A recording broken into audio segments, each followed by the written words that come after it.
Welcome to the Soon Podcast. Hi, everyone, and welcome back to another episode of the Soon Podcast. I'm Alyssa, and I'm a holistic health practitioner. And I am Madeline. I'm a style curator. And today we are going to chat it up about some things going on in both of our worlds and our jobs and all the things. So there's a lot going over and a lot to go over. No, there's a lot going on and a lot to go over. I don't know how this is going to go at this rate, but what is new with you, sis? It's been a while. Well, it's Sunday night. We've got a glass of rosé in our hand. Things are looking pretty. We're ready for a busy week. It has been good. What was that face? Things are looking pretty? Yeah, things are looking good. Okay. You want me to say they're looking ugly? Things are looking bad? I don't know. Okay. Anyways, I have a very busy week at work this week. Believe it or not, we're already prepping for our holiday collection coming out. So it's so crazy when you work in any form of retail that you start prepping for like the holiday seasons literally in August. So it always throws off my time zones and it makes me all loopy. But I'm excited. Omar just got back. We actually missed each other for like 2 weeks because I was gone in Florida and he was on a work trip. He's finally home. We're doing dog training with Martini on Sunday.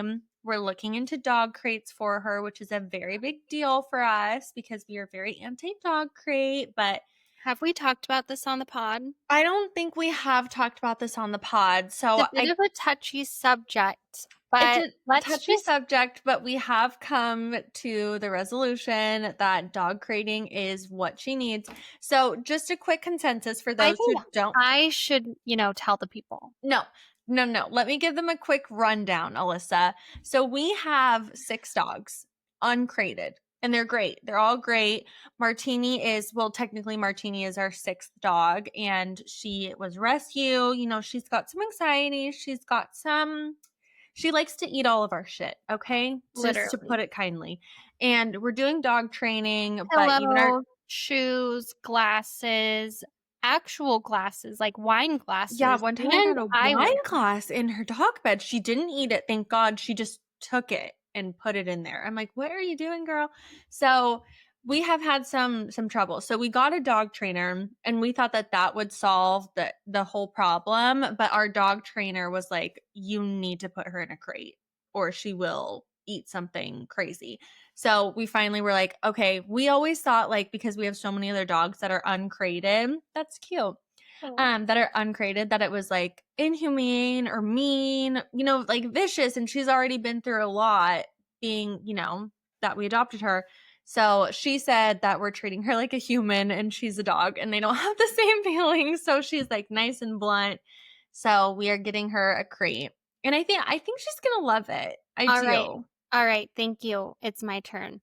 So basically from the start, my sister has had some issues with Martini and I'm like, your dog, I think she's a little anxious. I think she would benefit from crate training because they think it's like a safe space and it's their place. And then when we come home and she's eating wine glasses. That was one time, Alyssa. She didn't eat it. She just put it in her bed softly. A safety precaution to get a crate. But they were like, no. So basically, I am a dog whisperer, a dog trainer. I should be listened to. I should be consulted. And I just also want to say that Omar texted Paul and he said, I don't care if this trainer says that she needs a crate, I will die before I tell Alyssa. Something along those lines. Yeah, that tracks for sure. And here we are. And so for any dog needs, please let me know. Reach out to Alyssa. So anyways, that's big news. That's happening. And other than that, we are just, getting caught up on our rest. We've been so go this entire month. So we're trying to like find our zen, get back to going to our workouts, doing my sauna, just finding my center. I started another book, which I haven't had a chance to read in a hot minute. So I just started another book. It's called Fear. Oh my a God, great summer Amanda. read. So I'm excited. I feel like I'm getting back to myself, my soul, and my grounding. Mm-hmm. Wow. Well, Yeah. I also wanted to bring up another dog training story because you have the funniest dog training story. Oh my God. I Is a little forgot about this. crazy. Okay, so everyone knows that we started dog training. Obviously, we've had 2 sessions and it's going really well. And honestly, Martini is listening. Like she's a giant schnauzer, which they're supposedly like really smart dogs. They're like police dogs in Germany. So she said she would catch on really fast and she has, which is awesome.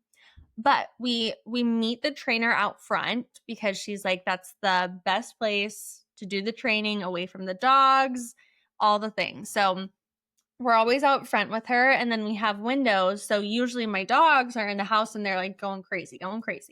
So the last time I was like, should we, take the training to the side because the dogs are going ballistic?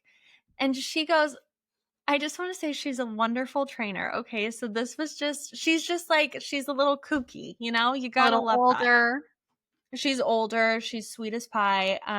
Yeah. So she looks at me and she's like, oh, your dogs are going crazy. You want me to fix that? And I was like, absolutely. Say less. She goes, okay. She pulls out a can. It is like a Coke can. She's like, this is a can filled with coins. She shakes it. It's heavy as shit. She's like, this is what you need to have. And I was like, okay, cool. Like I can fill a can with coins. Cool. She's like, watch this. She takes the can, chucks it as hard as she can at my glass door. I was like, what the fuck? Why would you do that? And like my whole house is there. You throw it at the glass door. And I was so caught off guard. I was trying to be cool because I was like, okay, she knows what she's doing. It's fine. I was like, maybe she didn't mean to hit the glass. You know what she does? Because they did not stop barking. She picks it up. She does it again. As hard at the hardest throw I've seen an elderly woman throw.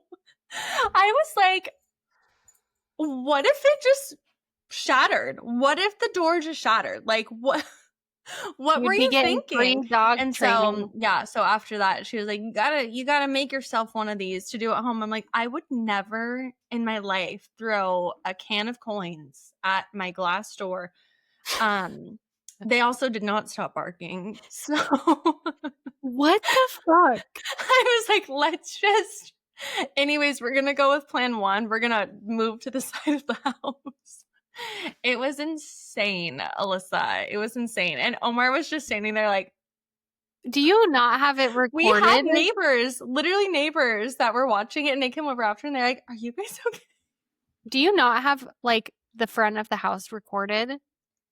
Oh, I do. Our ring camera's been a little sus lately, but I'll have to play it back and see if I can find it because that would be iconic. I just want to see all of our faces when I was like, we'll just blur out her face. Yeah. She's been great. Other than that, a little kooky. Yeah. I mean, that keeping me on my toes for sure, that one.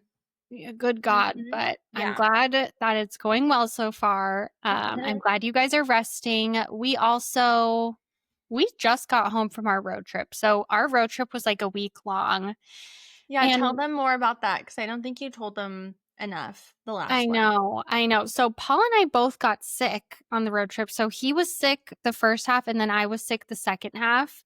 So it was honestly kind of very low key. Like I feel like we usually are go, go, go. And this trip we were like in bed by like 8:30. That's kind of nice though, because you're never like that ever. I know, it's true. But I just felt bad because it was Paul's birthday trip and I know he's been looking forward to this for months.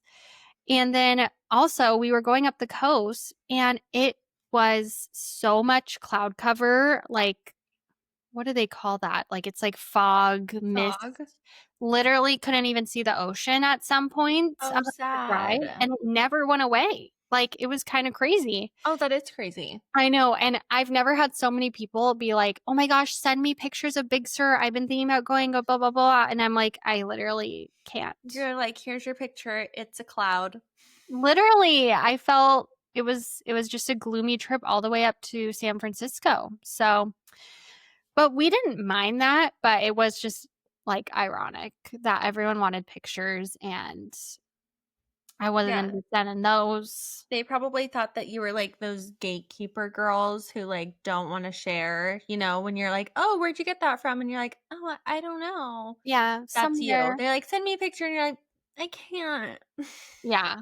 I'm like, I promise it looks cooler than this usually, but it was still really fun. We went up the coast. So we stayed in Santa Barbara, which is amazing. I love Santa Barbara, and it was at a really cute Airbnb. It was just perfect. Like, oh, I love it there. And then we went up to the Big Sur area. We were going to camp, but we couldn't get a camp spot. So we ended up staying at a hotel that was pretty run down for the price. Oh, really? I thought you were going to say like pretty expensive, like swanky. I mean, it wasn't cheap. It was like $200 a night. So I don't know. It's like, should be normal, but it was quite old indeed. So that was that. And then I was like, ooh, a continental breakfast for free the next day. All gluten. All of it. Yeah, I would expect nothing less, Alyssa. It's just I thought there might be eggs, but no, it was like waffles. There wasn't eggs? No. That's actually surprising. I just figured it would be like eggs with cheese or something. Eggs and bacon, you know? Like, yeah. It's like I don't know. Signature continental breakfast. Yeah. So the gluten-free thing was rough. Today was also, I mean, the gluten-free thing has been a struggle. Today I had a McDonald's sausage patty and egg patty, no bread. Turns out the sausage has gluten, but you know, I ate it. So I'm not celiac. I don't have like a real allergy. I was just trying to reduce inflammation, but I'm like, literally everything has gluten in it. I don't get it. But no, you're a stronger woman than I am. But what else is going on this week? Well, I'm not done. Well, I just feel talking about my trip. Okay. Thank you. Carry on. So then we continued up. She said, and then we drove some more, and it was still gloomy. It was. We love San Luis Obispo. We love Morro Bay. I'll just tell people that. I did not like Monterey very much. It was a little touristy. Right. The birds would not shut the hell up all night. Okay. But we did go to Carmel, which is next door, and it is true heaven on earth. If you've never been to Carmel, it is everything. Is that where Big Little Lies was filmed? That might have been Monterey. Let's see. Who's going to get first? Monterey. Ugh, God. It's basically Big Sur. That was a great show. Yeah, we've been dying to get Amanda and Omar to like come up to Big Sur and do like a big trip with us. So yeah, eventually we'll have to, because it's just a gorgeous drive when it's not gloomy. I will say. I believe it. I want to go to the Monterey Aquarium, though. I'm not going to lie. Huh? I want to go to the Monterey Aquarium. It's one of the best in the world, and we've already been to it. You have? As children. Oh, well, I don't remember that. Yeah, and then the last end of the trip was staying in San Francisco, which was really fun, and our parents are from there, so we grew up going there, and we love it. A good sourdough. We love sourdough. I avoided it. Actually, no, I broke it one day to have a sourdough bread bowl with clam chowder. Wait. So, since we're on the topic of San Francisco, have you heard all of the rumors of Taylor Swift performing at the Super Bowl? Oh, no. Okay, so... Is that going to be in San Francisco? Wait, hang on. Super Bowl location 2026. Yes. Okay, so... Wow. The Super Bowl location... Hang on. What it said the Bay. It's got to be. So the Super Bowl location for 2026 is in San Francisco. And during the podcast that she just announced with what's the name of Travis? I always want to say Travis Scott. No. I don't know his last name. What's his last name? Travis. Kelce. Travis. It's just Travis Kelce. Okay. Yeah. So she just did her podcast with Travis Kelce, and everyone was saying that she kept on talking about sourdough. Like she was saying like sourdough a lot. And then apparently the baker. There's like sourdough Sam. Is he the 49ers mascot? No, I don't know. I read that somewhere. And then she said something else that I don't know off the top of my head, but she was giving little hints and clues that could be in lieu of the Super Bowl, which is in San Francisco. And I feel like knowing Taylor and knowing all of her little fucking hints that she drops all over the place, like a little Easter bunny, that tracks. And she said that she wasn't going to perform at the Super Bowl, but I feel like now that she has a Super Bowl boyfriend, it just makes sense, you know? Super Bowl boyfriend, you perform at the Super Bowl. It just makes sense. That would be very sexy. I know, especially if he was in it, which I feel like would happen. Not if the 49ers and the Chiefs. Not if he's playing. Oh, I thought you meant in the actual performance. No, he just comes off of the field. I know. Did you listen to the podcast? No. Okay, I tried to for this podcast. I would not say that we are Swifties. We have been to her concert. We enjoy her music. We love her music, but we're not like diehard. What is she saying? Oh, what is she Easter saying? eggs. Yeah. The Easter eggs, all of the things. Like I can't get into it. It feels a little, I don't want to say naive to me, but it just feels like very naive. Maybe naive might not be the word. I don't want to say not immature. What's the word that I'm looking for? Where it's like, it just feels a little too like kiddish. Like I'm like, I don't have the time to go and look up as I'm up here, like speculating that she's going to be performing in the Super Bowl. But I just feel like she's got too much shit going on, like the snakes and the Kanye. Like it's too much for me. But I do love her music, and she is the reason that Omar and I met. So I will give her that. You know what? Yeah, you didn't know that? No. Oh my God. Okay, you guys, let me just give you a quick little spiel of how I met my husband. And then we can finish up talking about my trip. Yeah, then you can finish up talking about your trip that apparently lasted 9 years. So Omar and I met when we were in high school, but we went to different high schools, okay? And that was like the era of Twitter, which I still think is happening now, X, whatever. And so we were always on Twitter. He was a big tweeter. So he posted a tweet, and I did not know him. I did not know him at all. We had never spoken before. He posted a tweet because Taylor Swift had just dropped the album Red, and he said, it was like, I love Taylor Swift's new album. Like, leave it to Omar to be like what? And I was like, I'm going to like that because I like her album too. So I liked it. And I was the only one. Why did you follow? How were you following him? I was following him because his best friend was dating my best friend at the time. So like we knew of each other, but we'd never spoken or interacted ever. We just like followed each other like mutual friends. And I was like, ooh, I like Taylor Swift's new album too. So I liked it. And I think I must have been the only one. Maybe I liked it or maybe I commented on it, but I was the only one. And he messaged me and he's like, looks like you're the only one who agrees with me. And I was like, yeah. And then literally a week later, we're dating. How have I never known this? And you never included Taylor Swift at all. I know. I feel like I should have included her in like more of our story. You know, maybe she would have sent us like a card. A tattoo. You guys should get us a little tattoo. Loving you with red. Tattoo. We should get a tattoo of that tweet, like a tramp stamp of like, I love Taylor Swift's album Red. I think I would only do that if it was like inside my lip. Just red. Yeah, just no one should see that. But okay, anyways, so that's enough about me. Please tell me more about your trip. My last thing that we did was we camped on the beach in Malibu in our truck. but on the beach, and it was incredible. So it looked highly incredible. You recommend. should post a picture Malibu is still recovering. It was very sad to see. from the fires. Like So just sad. houses were gone. Beautiful, beautiful houses, but So sad. still loved camping on the beach and supporting the little restaurants there and whatever. But I did. You should really do a quick little Malibu rundown post and include your photos of camping on the beach, because I am not a camper.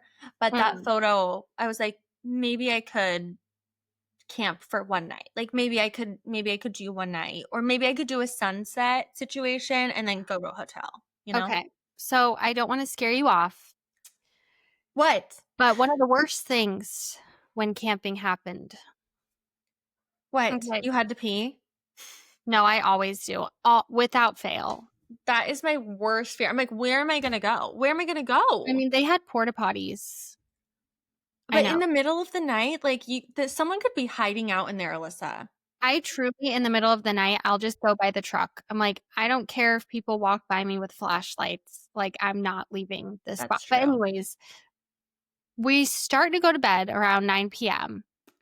And the people next to us decide to play music pretty loudly. I mean, it is a beautiful, no one else is out. No one else is playing music. You just hear the waves crashing and they're playing music. So I'm like, okay. And this can't last long, you know? Like, it's bedtime. But I know that that's not true. I've been camping multiple times and I know that's They're not just true. getting the party started. But it's just a couple. It's 2 people. Oh, shoot. What? I know. So midnight comes around and it's still going. Midnight? Yep. Oh, And no. so I get up to the bathroom and I walk right up to them and I said, do you guys mind turning it down? So I had to do that. I had to be that Karen. But even in college, I could not handle when people were playing music. Alyssa is the Karen of all Karens. Mm-hmm. And I was You will always be that girl. I was like, I need my sleep. So maybe I should bring earplugs. But I was also trying to like hear the ocean waves, you know? Yeah. No, I feel like although it was a Karen-esque act, I think that it was a valid act of Karen. It needed to be done, and I guarantee that your neighbors appreciated you. I just want everyone who camps to ask themselves twice, are other people around me going to appreciate this music?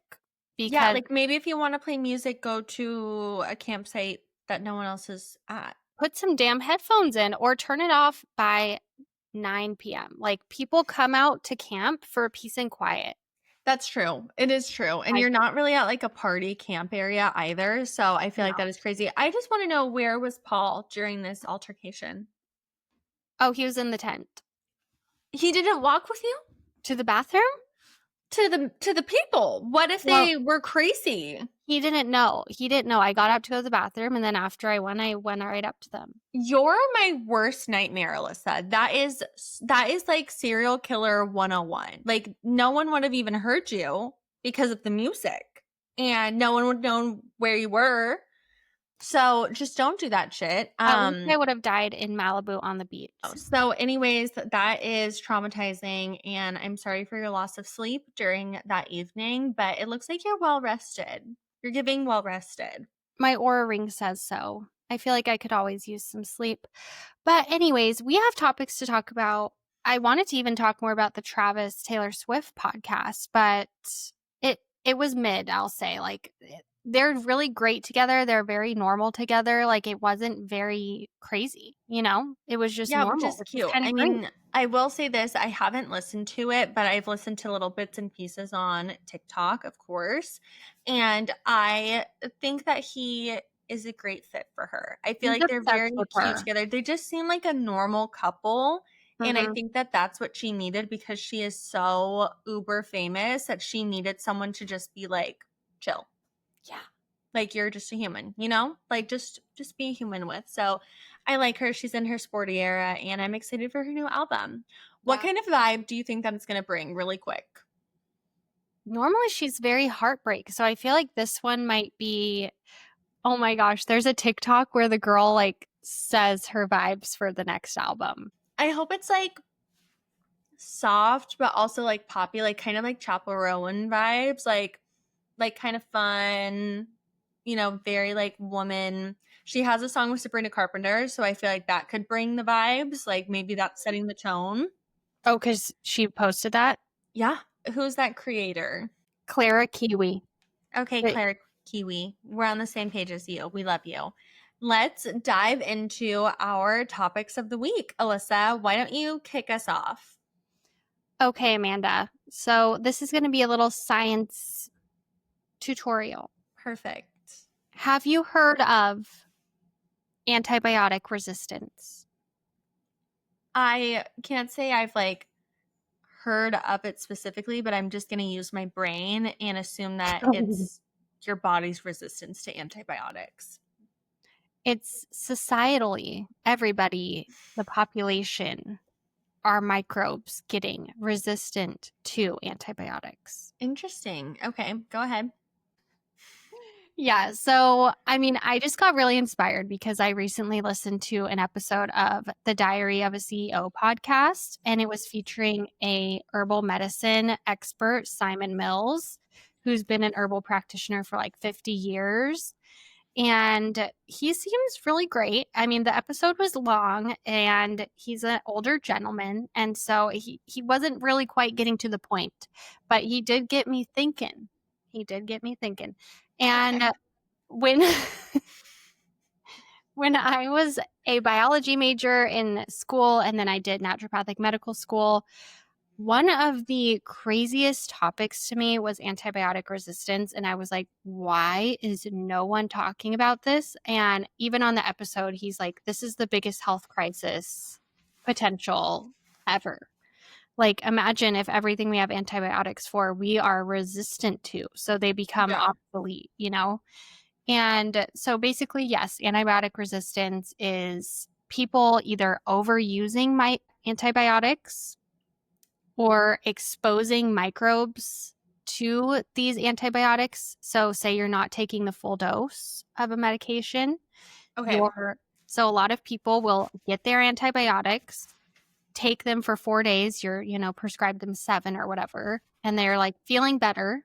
Yeah. And so they stop taking them.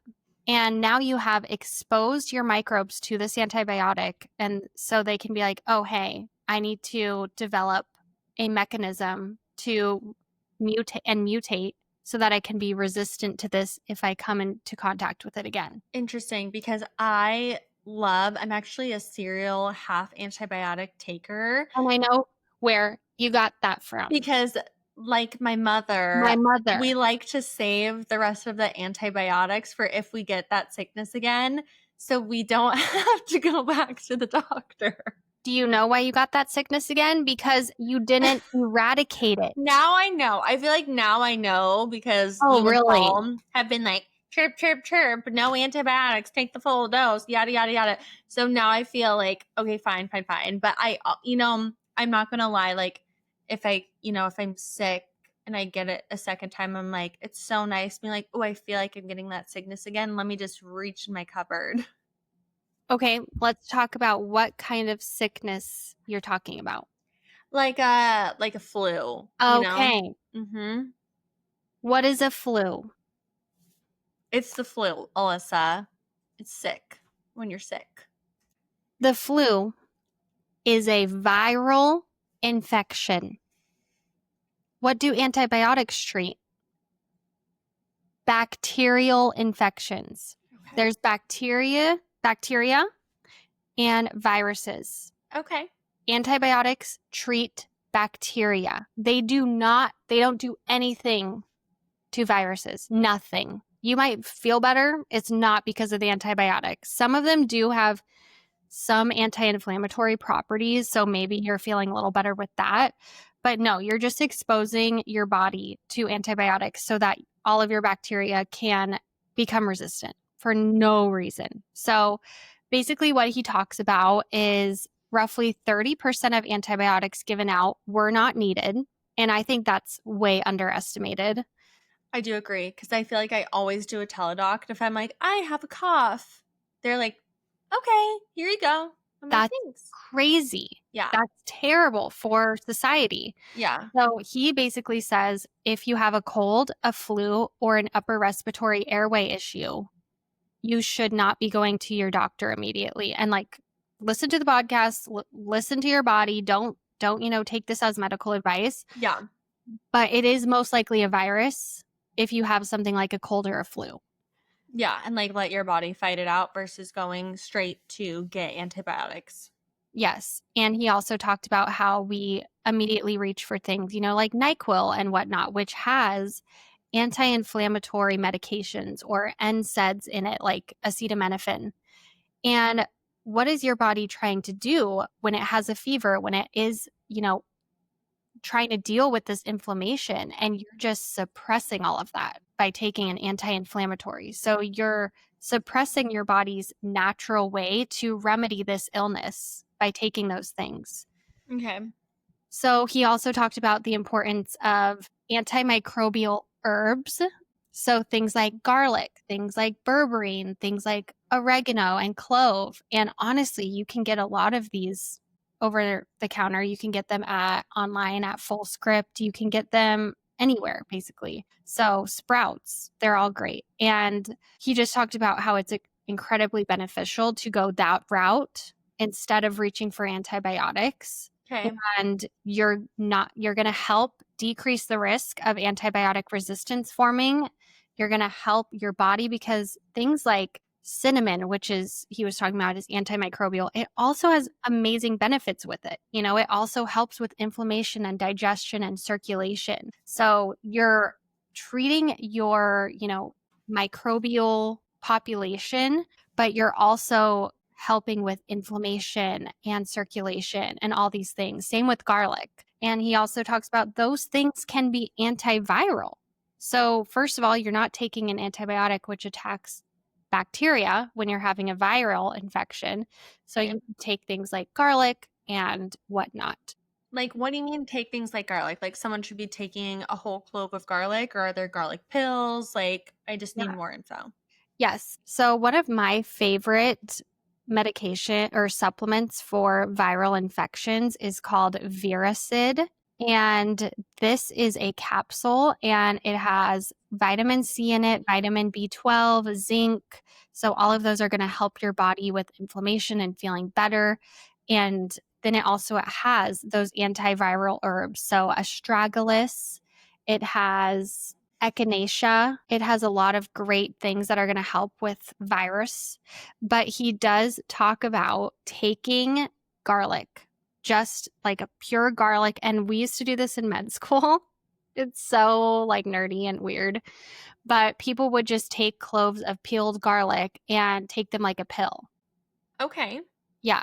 And I feel like I could do that. He talks about that. I can't say I've ever really utilized that like with my clients and like who are going through viruses, but yeah, I think like we need to get back to our roots and talk about, stimulating our immune system, working on our gut health, and not just going to these antibiotics. And then we're also just contributing to this antibiotic resistance going on by just constantly reaching for these pills when we don't even need them. Right. No, that makes total sense. And unfortunately, our bodies are already constantly exposed to antibiotics because of our water sources.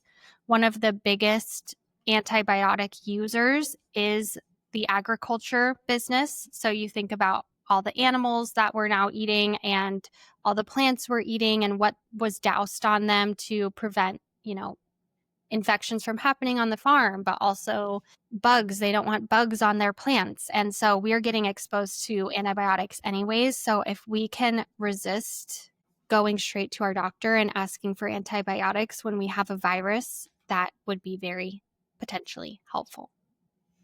No, I feel like that's actually great advice and something that's doable. It just might be tough because I am an avid, let me run to the doctor. Let me tell them I've been feeling this way for 10 days when it's been 2, and let me get the antibiotic as soon as possible. So I do think that that's helpful advice to know for my own body and system. And maybe next time I get a little cough, I'll give it a whirl. Yeah, just let me know, because there are a lot of really great things that you can run to and get that are not antibiotics. So, Okay. Well, you should post them. We'll do like a roundup of some of Alyssa's favorite suggestions that you should be taking instead of antibiotics that are so much better for your body and your system and keep you right in check. yes. And I will say, as a last little tidbit, is I work with women who have a lot of GI issues. And so they'll come to us, they'll get a GI map test. So that tells us what bugs are going on in your gut. And we solve these issues by recommending antibacterial supplements, so antimicrobials. And these have all had data that are saying that this eliminates this pathogen, and they're all herbs. There has been a lot of data on it, and we've helped a lot of women. So no matter what you're dealing with, maybe work with a naturopath, a functional health practitioner, an herbalist. There's just so much magic out there in herbs, and I highly recommend going there first. I love it. Great. Thanks, Alyssa. That was actually very helpful. On the same note, you have a topic you'd love to talk about. I do have a topic that I would like to talk about. So, cheers to that. Cheers to me. Cheers to And it's you. actually Cheers to not taking antibiotics unless you need them. unless you need them, and by all means, I've used antibiotics. My husband, This is not medical advice. Don't sue us. this is not medical advice. This is just what I want to do for myself, and to help better the population and reduce the prevalence of antibiotic resistance. Okay, what Alyssa said. Anyways. Now, Amanda, tell us about being a thrifty hoe. Yes, I would like to let everyone know that I am a thrifty, little nifty girl. So, Okay. for lack of better words, no, I wanted to talk today about thrifting and how you can thrift in your home and make it look like something expensive. And sometimes it can be pieces that are really expensive, but I think that thrifting genuinely changed the way that I decorated my home It really and for the has. better. I feel like there's so many ways to incorporate it, and I am so excited to talk to you guys about it. So, I definitely agree that your home has so much character mhm. because of thrifting. And if you want to go to an expensive, or if you want your house to feel expensive, I like this method. Yes. So I have mentioned multiple times during this podcast, but my husband and I bought my childhood home earlier this year. So this is our first home, and we've been building it together, mainly me with all of the design. And I'm very particular in my style and the pieces that I choose for our home. But the reason why I've been, so lucky in building a space that really feels like us is because I've dedicated so much time to thrifting and not always just going to the big box stores. I mean, I do work for a design firm where we have retail space, and I obviously fill my home with everything that we have, and I love it. I also love, so I work for the Lifestyle Co. I love CB2. I love Crate and Barrel. I love all of those places. And that's great. But I genuinely, truly love vintage finds that feel like they're just old and dark wood, and they have so much character and so much depth, and they really, really, really can tie your space together. So I'm going to touch a little bit on what I look for and the pieces that I found and how to refinish them and all of that fun stuff. So just to give you guys a little bit of consensus, I would say that 90% of my home has been filled with pieces that I have thrifted or found at an estate sale, found at a resale store. It saves you a ton of time. Or no, it saves you a ton of money. Usually, it does not save you a ton of time. So if you are currently building out your dream space and you want it finished right now, I don't think that thrifting is the best solution for you because it's so hit or miss. You never know what you're going to find. You never know what pieces are there. And it's just something where you really need to like, you need to go in with an open mind of like, I'm not looking for anything. I'm just trying to find something that really speaks to me. And usually that's what I go in for. So, for example, with our entire living space, I found our living room couch. My husband and I were looking at couches everywhere, scouring. We were going to all the furniture stores, everything. Everything was so expensive, as it should be, because couches are expensive to make and they're big. And we were literally giving up. We were about to buy this crazy expensive couch that we should not have been buying, but we needed a couch and I have very expensive taste. And we were like, let's try a Plato's closet. Or Plato's attic, my sister's attic. Got that out. So let's try my sister's attic. So my sister's attic, they have a clothing thrift location and then they have a home decor thrifting location. So we went to the home decor location. We literally walked in. There was a giant brown sectional sitting right in the front of the store, and it was on sale because it had apparently been sitting there for so long. We literally swooped it up, took it home. It was like the best day of my life, but you don't always get that lucky. Sometimes you do have to, really hunt for it, but I'm going to tell you guys a few of my favorite spots and what I look for. So when it comes to thrifting or just buying anything resale, my favorite spots are Facebook Marketplace, always. I feel like Facebook Marketplace, you will find people getting rid of restoration hardware and they just want to get it out of their house. It's not always the case, but if you look for long enough, you will find those deals where you're like, oh my gosh, why is this person selling this couch for $200? Like, you will find the craziest finds. What keywords would you suggest? So what I was going to say is usually on Facebook Marketplace, I won't look up. It depends. If I'm just looking to look, I'll look up brands, because if I'm not looking for a specific, like I don't want a couch, I don't want this, I just want to see what's out there and maybe something will speak to me, I'll just type in brands. If I'm not looking for that, I'll type in the piece that I'm looking for: brown couch, leather couch, bar hutch, like specific pieces, and then I'll just look through all of my options, because some people, you'll get people who have never used Facebook a day in their life and they don't know how to put the brand in and anything like that. So they're like, bar, and you're like, okay, this is a restoration hardware bar hut, like the blah, blah, blah.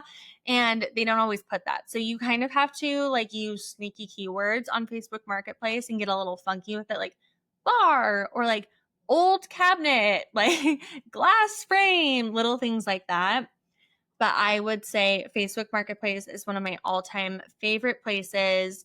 I want to say that this goes without saying, but I'm going to say it anyways. Never, ever, ever, ever, ever give someone a down payment on Facebook Marketplace. You will get scammed left and right. It's like the sad truth about Facebook Marketplace, Craigslist, anything like that. I feel like you have to go and see it in person. There's been so many times I drove like 45 minutes to get a couch one day. I was messaging her, I'm 20 minutes out, 15 minutes out, 5 minutes out. And the girl's like, okay, girl, no problem. Come on down. I get to the house. She blocked me and it wasn't her house. I forgot about that. It was the craziest. I was like, wait, what? The listing was deleted. She blocked me. Like, she literally, like, I think that she was just on there, like, fucking around, messing around. And it was the saddest day of my life. So my biggest red flag for anyone is just don't send a down payment. Go meet them in person. Make sure you love the product. A lot of people will only post, the best photos of it. So make sure you see it, sit on it. It looks good, all the things. So Facebook Marketplace, Craigslist, same thing. I love them. Same rules apply, the search terms, everything like that. My next would be I feel like Goodwill is very hit or miss. It's on my list, but it's lower. So like out of 1 through 3 of my top places, Goodwill's like probably number 5. So 1 through 5 top places, Goodwill's number 5. These are people that gave up their furniture and absolutely do not want a penny from it. So So for Goodwill, the reason why I get a little frustrated shopping from there is they get all of the products for free. Yeah. But they have gotten very thrifty with what they're receiving, and they have gotten very expensive with their upcharging. I know that Goodwill goes to a good cause, but on the flip side, I feel like, you know, there's a point where it's like, okay, you're buying this so it can go to a good cause, or you're buying this so now you're just contributing to a business being a business. So I think that it's kind of tough. You know, go in there. They do have good deals. You can check their stickers. You never know what day the sticker is going to be, which is tricky. So it's like it could be a purple sticker, but like purple sticker day might not be until Wednesday. You just don't know. So Goodwill is fun. Again, you never know what you're going to find in there, but some things that I do really like to find at Goodwill are wood pieces that I want to refinish, because you'll find a lot of like orangey wood pieces that you can easily sand down, stain, easy peasy. I like to go there for glassware because their glassware is so inexpensive. So it's great for your bar or styling or an outdoor area. I feel like Goodwill is like good for those little knickknacks. Always, always, always go to Goodwill for their books, because one fun fact about books is that even if the cover is ugly, you just take that baby right off. And if the spine looks pretty and it's a good color, it's perfect for styling. So I love to go there for my Amanda uses so many books for styling. I know. And you, Alyssa, when I was helping her with her house, she was like, I don't need that many books. And I'm like, think of how many books you think you need and like quadruple it, because you just use them so much and they're great filler pieces. So I'm a big lover of books. I think that they're great for styling. Hang on, I'm going to take a breath. I'm just getting too excited. Too excited? Okay. So I live in Arizona, and lucky for me, I have some really good vintage stores that I like to go to. So there's this place called Highland Yard. If you're familiar with Arizona, it's in Chandler. It's one of those locations where there's multiple booths that sell vintage pieces. Again, this is a little bit more of an expensive way to thrift, because they're people who find the products, they know what they want for them and they can upcharge, but they have such good pieces. This is the same there's a store in Mesa called Call It New, Call It Antique. I just love them. I feel like they're a little bit more reasonable with their pricing if you're in Arizona. What about the Armadillo Mall? Oh, I don't think I've ever been there. So Armadillo Mall, Alyssa says.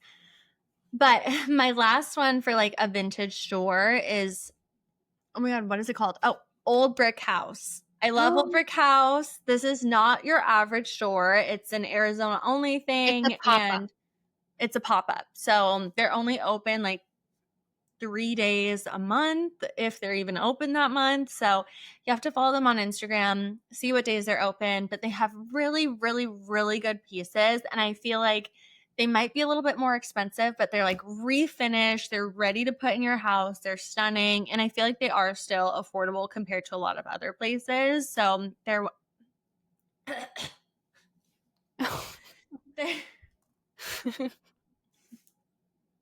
they're one of my all-time faves.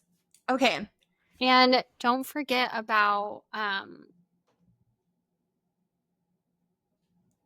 don't say what you're going to say, because I just put my hands down. I was like ready to talk about it. Are you talking about estate sales? Yeah. Okay. Anyways, you're gonna my number one, my favorite thing in the entire world. Alyssa doesn't like it as much, but I love it so much. I love it so much, is estate sailing. So I love a yard sale, but I die for an estate sale. I feel like one, they're just so elevated. I mean, it depends on the estate sale that you go to, but some of these houses and some of the prices that they are marking pieces down to, it's just sickening. So I always go to estatesales.net and I put in the zip code. I'm in Arizona, so I always go to Paradise Valley. So if you have like an area that's like a little bit more upper class where you live, I always put in that zip code and I see what those babies are up to, because if you go to Paradise Valley, the houses are bananas. And the good thing about estatesales.net is that you can usually see photos. So you can scroll through and be like, okay, this is my vibe. Or you'll know right off the bat. Like a lot of times people are getting rid of cars or artwork or things like that, but you'll know if you see something.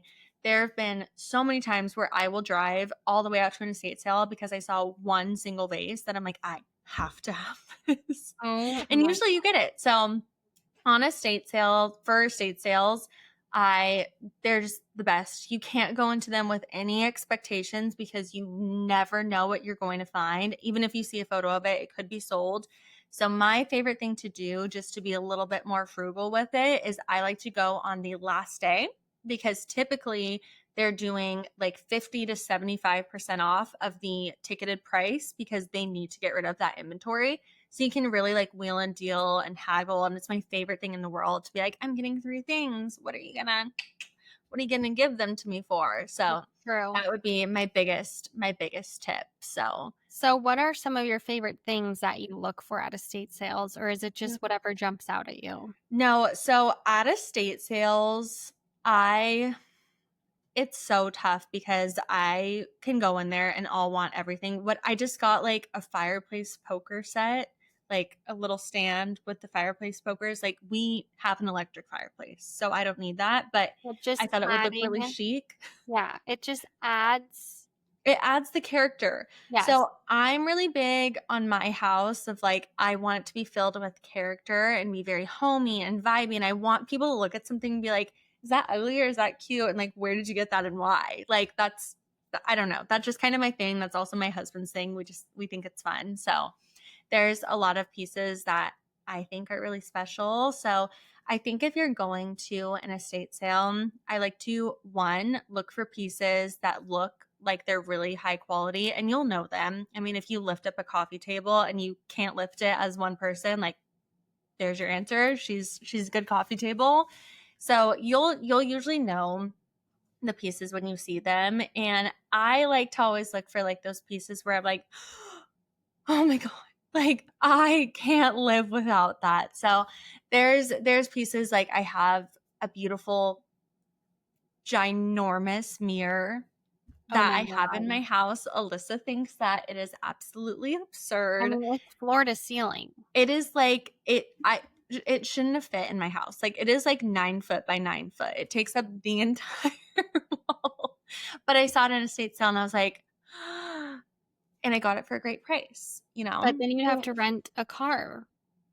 I did. Yeah. Thank God our dad has his own company and we have a box truck because I got that baby right up there. I've also found our king bed frame, not technically at an estate sale, but on Facebook Marketplace. I found our king bed frame. It was custom and tufted, and I think that she's beautiful for $60. Like, what wouldn't you buy at these things? It's tough because I really feel like it varies by the piece. Like if I walk into, I love buying vintage glassware. I love it so much because I know that you can clean it. But if I walk into someone's house and, you know, it smells like a chain smoker lived there or it's dirty and like the carpets are filthy, I'm not going to buy anything that I will be putting food on. You know, that's just like a big thing for me. I also don't love buying furniture that is fabric if it doesn't feel like a sterile environment because I feel like that can get really bad really fast. And there's so much that you have to do to make fabric clean again. You know, if you buy a couch, if you buy anything like that, you have to get it custom clean, all the things. So you just have to take that kind of stuff into consideration when you're looking at how much you're spending. You know, if the spend is worth, you know, the additional spend you're going to have to pay to have it cleaned, then sure, go for it. But I've heard a lot of horror stories about people bringing, you know, fabric into their home and bugs and everything like that. So there is a trick to that. What? You run a credit card along the fabric and you look to see if any bugs are jumping. And I only know this because in college we like got a couch for free, but it was at a really nice house. But I Yeah. still wanted to make sure. And so like I did that, and yeah, Okay. Well, there you know. There you go. You've still got not your really fun to do. yeah. I still don't think I think if that happened and a bug jumped out, I would go running for the hills. But Yeah. things that like easy things that I like to buy are little home decor pieces. I feel like estate sales always have tons of vases that can be ornate or just really special and exciting to like put in your house and change up your vibe. I love finding accent tables. So, like those small tables that you can put by your couch or Mhm. on the side of your bed, things like that. So, I love the small scale pieces that you can easily like pick up and be like, this is just like a fun piece that But really changes up my house. not really like a tchotchke. I feel like No, that's I where it wouldn't would say like go wrong. tchotchke. Yeah. So, like, what did I find recently? I found like there's a taper candle holder that I found that I thought it just felt really special. I found like a bowl that I filled with little pears before. I found like a mini bud vase. So they're just little pieces that you can easily like, put on your desk or anything Your else. polo art. Yes, I did find my polo art that technically wasn't at a thrift store. It was at like a discount store it was like I mean, I guess that's kind of What thrifty, is it? but yeah, so What kind of I feel store? like art is a great one to look for because those houses sometimes they have phenomenal art. And if you don't love the frame, you can always get it reframed. You can always paint the frame. There's been times where I've painted the matting because it was like an old faded yellow. So I just painted the Mhm. matting and it looked brand new, looked stunning. What kind of store is a discount store for the art?